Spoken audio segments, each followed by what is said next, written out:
Magandang araw, bagong Pilipinas. Narito ang weather update sa oras na ito. Ang Tropical Depression Verbena ay nasa ibabaw ng Sulusi matapos tumawid sa Guimaras at southwestern Panay at huling namataan sa coastal waters ng Hamtic, Antique.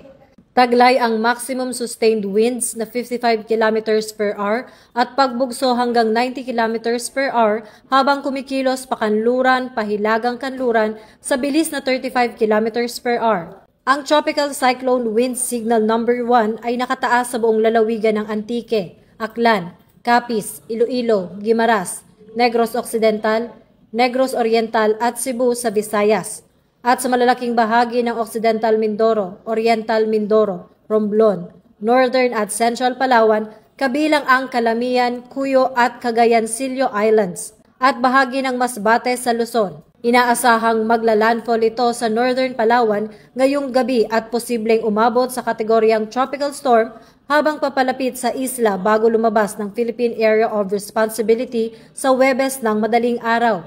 Nagdudulot din ang bagyo kasabay ng northeast monsoon ng malalakas na pagbugso ng hangin sa malalaking bahagi ng bansa. Manatiling alerto at makinig sa inyong lokal na pamahalaan para sa posibleng mga abiso ng paglikas. Unahin ang kaligtasan ng pamilya at ari-arian at regular na subaybayan ang mga opisyal na ulat ng Pag-asa. Ako po si Patrolwoman Sari Bernales, nagbabalita para sa PNN Weather Update.